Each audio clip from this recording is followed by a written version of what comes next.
Okay, the first day of Eagles free agency was absolutely crazy. Saquon Barkley looks like he was always meant to wear midnight green. As for the Bryce Huff deal, it actually makes history, but he's going to fit in good. And later that day, the Eagles signed a linebacker to a 1-year deal, Zach Baum, who I actually wanted coming out of the 2020 draft. He didn't really do much with the New Orleans Saints. Big time specialty contributor. He was used a little bit as a pass rusher, stopping the run. He did a little bit in coverage, but he's 27 years old, and the Eagles are going to at least give him an opportunity. That's not all. CJ Gardner Johnson is still on the board, and according to Derek Gunn, the Eagles are in heavy pursuit. He tweeted that around 11 o'clock at night while the Jets were making move close to midnight. So if by chance you're watching this video and CJ Gardner Johnson's already an Eagle, don't worry, Philly Mike's gonna make another upload with my thoughts on everything. However, this video was done around 5 o'clock on day one of free agency because I had Big Play Slay join the show to give his thoughts on the Eagles free agency, Vic Fangio, and some other key Eagle news. Enjoy. What is going on, everybody? I go by Philly Mike, host of the Philly Talk podcast. But today we got a special guest, off-season version. I hit him up on Twitter. He said he was going to come, and I was like, I don't know, man. He probably busy. He got his own podcast. He's on Steven Nelson's podcast. He's all over the place. But hey, shout out to Big Play Slay for coming through for an off-season video. What's good? What's good? What's good, man? What's good? So today's a busy day, you know what I mean? At least the Eagles are busy. We signed Bryce Huff to a 3-year, $51 million deal, Mm-hmm. 51.1, if we want to come correct. And we Right. also signed Saquon Barkley, former Yeah. Penn State running back, to a 3-year, $37.75 million contract. How you feel about the two signings coming to Philly? It feel good, man. Them guys gonna bring a lot to the table, man. Definitely Saquon, Huff. He's been a great player as well, man. I've been watching him from afar. I don't watch him at the end, so but I'm sure how he is. Looking forward to working with both of them guys, man, and let's get this thing rolling. Yeah, Saquon, it's crazy. I seen Tyrann Matthews tweet, Saquon gonna go over 2K this year, no? Because the narrative is that the Giants had some stuff, but Saquon has been the heartbeat of Mm-hmm. that team. And coming to Philly, the one thing we know, at least on the offensive side of the ball, got a lot of young guys on contract. We just extended Landon Dickerson, well Congrats to my deserved. big dog. He well deserved. Well deserved. Yes, sir. He can get a nice new pair of overalls for sure. You know what I mean? Uh, You got them but all. yeah, he's crazy. But what do you think Saquon's just gonna bring? Oh man, he gonna bring a lot to the table, man. For a guy that can come out the backfield, line up a receiver. So now you can see it as you could be in 12 personnel, really be in 11 because the fact that he can really go out there and run routes and get active. So it's a great addition, man. They go extend the pass game, and of course the run game gonna get a lot better as well. Even though we had Swift, Swift was great at what he does too. Oh yeah. So he was damn good as well. So I mean, any one of them twos, I guess, are the best fit for our offense, and I'm glad both of them boys got paid. Yeah, I was doing a little live stream, and like I said, I think I made a video the other day. It's coming down to, I think, just going through the rumorville, and that's what I do. I mean, Yeah. I can't get on the field. All I can do is talk about it. That being said, I thought it was going to come down to the Eagles trying to work something with DeAndre Swift. If not, go Yep. hard for Saquon. And there were reports that we try to do something with Swift, but shout out to Swift, man. 3 years, 24 mil. Yeah, heck yeah, I'm happy for him, man. He well deserved that. How you feeling with a new DC? You talked to Vic Fangio a little bit or anything like that? Yeah, we chopped it up before, man. We didn't really talk too much about ball. We just hollered at each other, introduced each other, and of course I know him from afar because his resume speaks for itself. He knows me because I've been in the league for a long time, a year. So we just catching up and just speaking, changing numbers, and basically that's what it is. Maybe checked on the families and stuff like that. So, but yeah, we had a good talk. It wasn't nothing too serious about football, nothing. So I guess we'll get to that situation when OTAs and stuff get started. So you've been a Philadelphia Eagles captain the last 2 years. Has it changed? Has it gotten bigger? Like from year one being a captain to year two being a captain? Way bigger, man. My first year, man, was kind of smooth, more because everything was going the right way. I feel for sure my leadership was for sure tested this year, as in just getting the group together, as in like, cause to everybody in the world, we wasn't playing our best in the back end, so I had to find a way to like make sure we all stay together. Cause like I said, media do get to a lot of guys. You know what I'm saying? I'm not one of them, but it can get to some other ones, definitely some younger ones. So I try my best to like to lead them in a way to like, hey man. try to clock all that out and let's play ball. But yeah, so that's what my challenge was this year, to try to be a better leader as in that, because last year everything was going so good. You know what I'm saying? Rolled So it all wasn't the too way much. to the bowl. Yeah, you know what I'm saying? So it wasn't much to have to like lead on. You know what I'm saying? I just try to still just do me and did that thing. But this year was a good challenge for myself, as in just, you know, talking to talking to a lot more people, trying to make a better understanding of what's going on, and we all trying to figure it out as together as a unit. So that's the big change for me, for definitely, is just adversity, how to handle adversity with the group. You know, I can handle adversity myself, but me as a leader with that seal on my chest, I had to find a way to like to circle my group back together. Got you, got you. And Hmm. you do got a lot of young boys in your group, the Keely Yeah, Ringos, the Eli Ricks. How have you just seen them mature just over the long season? Because Ringo got a lot more snaps at the end of the season due to just like, you were banged up a little bit, but how yeah. have you seen them young guys grow throughout the season? Oh, they're doing a great job, man. Straight from watching them from OTAs to all the way to training camp through the season, to progressively just growing, man. To be honest, I think Keely was doing great. You know, for sure at the beginning of the what it is. I mean, not in camp. You know, he was trying to like figure it all out. You know, and Eli, that's why Eli was playing a lot faster, because the fact that Eli kind of figured out earlier than him. So Keela, I mean not Keela, I said Keela. Eli You was combined a them. guy.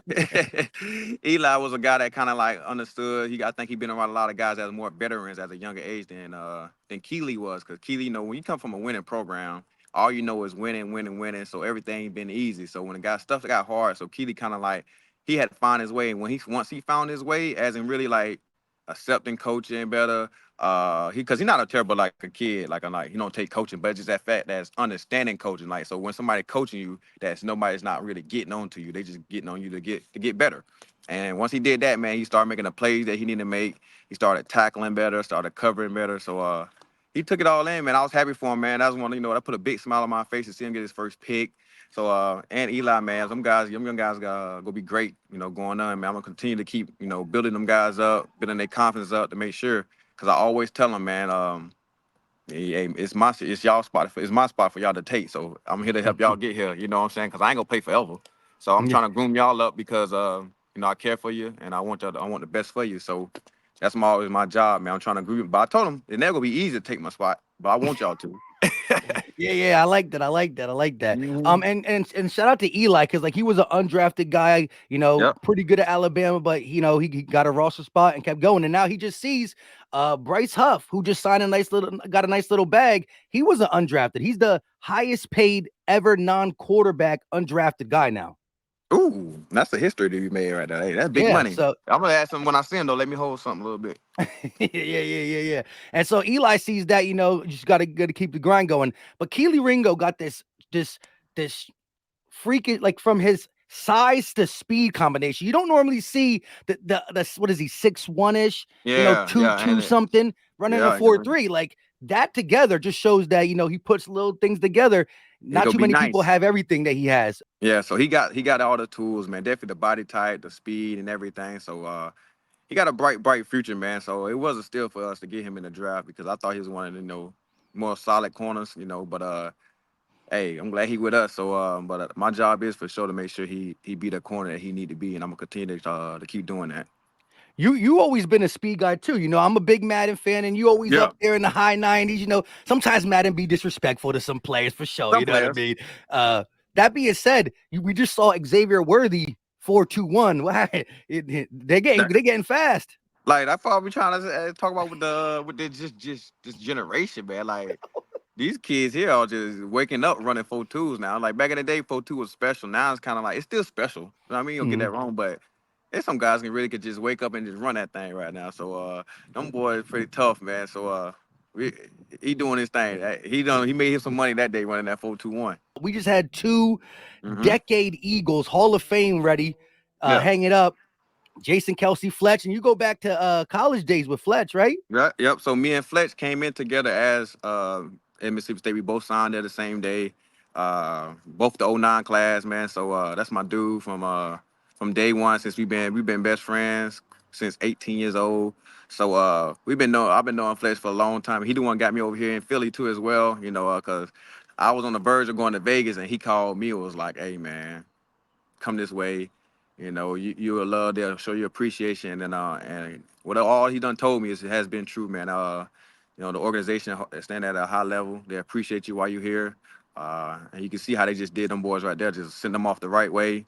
So yeah, but Fletch, man, he taught me how to be a better leader too for this organization as well, just following his lead too, him and Kels. But yeah, for sure, Fletch, man, he's been a great guy for me, and that's my dog, man. I knew he was gonna hang it up though. He already kind of told me early. And I've been peeping it all year, man. So I remember the last game, last home game, he ran out of the tunnel and blew some kisses. I said, boy, you weren't lying. You really over with now. He said, yeah, man, I'm gonna be done after this. I said, damn. So I was really trying to play my hardest for him, man, and send him out the right away, like, by trying to get to that bowl again for them boys. But it's all right though. And Kels, man, that's one of the best dudes I know. Real good dude, man. Real solid, man. And he's just funny. Like all of us that like everybody probably think he be serious and be screaming and yelling at folks' face. Like he might be the funniest dude on the team, man. He's a real good leader. Everybody like to follow his lead. He really set the tone for all the team, man. He set the tone for the organization, in my opinion, for a lot of stuff because I feel like he's one of the greatest players to put on that Eagles jersey for sure. And I always appreciate him. And yeah, man. I hope I know he gonna still be around the building because he ain't leaving Philly. So I'm looking forward to seeing him around the building. Yeah. So, I watch his show, New Hype podcast, and I Yeah, like when his brother said, his brother was like, man, you the greatest Eagle to ever put the jersey on. And he was like, Kelce, humble dude. he's He's like, so chill. He said, he so talked funny. about Jason Peters. He talked about Fletch. He said, Yeah, listen, 1-on-1, I can't block him. I can't block Fletch like 1-on-1. that's what people don't understand about Kels. Kels is the most honest dude in the world. Kels be like we have our little steam room talks, man. And one thing I knew when I first got there in 2020, and I kind of like got cool with Kels and really started understanding him, started watching him from afar. We was in the steam room talking, and he was just like, "Hey, I like man, Kels, like you like the goat, man. You like the greatest. You like the goat. He like I'm the goat. What you be like?" I said, "You look like you one of the greatest centers right here, bro." Around this, he like, "Man, I'm not that good. I just do my job. I'm not even that good." Like he's like, "I am by far probably the worst athlete on this team, but yeah, like he just like you know what I'm saying. He talks so highly of everybody else, and don't downgrade himself too crazy. But you like." Dang, he a humble dude. So it's like, man, it make you real appreciate to talk to him, man. He's a great dude. And but yeah, man, he always threw that all the time. I say, man, you just the best at everything you do. He said, no, I'm not. I'm really not. It's just like he said, my brother's way better than me at football. Like he's stuff like that. He just, you know what I'm saying? It's just like it be just funny, man. But he a good dude, man. I love Kels, man. He's a funny guy. Yeah, and they were the core four of just like longevity as the Eagle, and there's still two Hmm. left with Lane and BG running it back one more year. He said, trying to get that farewell tour, and hopefully, we do better. Like I said, I like what the Eagles put together, at least from a coaching staff, at least what I know, Yeah. and whatnot. How many picks you gonna get next year? Man, look, I'm shooting for a lot of them, man. I don't like to say no number because I'm always thankful in whatever the Lord bless me with, but I hope the Lord bless me enough to have enough picks to make sure we win a lot of games. I like that. That's Yeah. that's all that matters, right? Yes, sir. Yeah, man, big play Slay. I appreciate you for giving me your time, and hopefully we could do this again one time. Uh, listen, tell them where they can find you. I know you do the volume thing, but you have your own little. Yeah, it's a your big gaming big thing and play whatnot. big play podcast, man. So I'm gonna bring it back, man. I've been handling some stuff at home, so I'm gonna bring it back not too soon, not too soon. But I'm getting everything set up to bring it back because I'm done with the volume. I just finished my 2 year deal with the volume, so I don't want to go off and branch on my own. And but I'm just trying to get it all in order right now.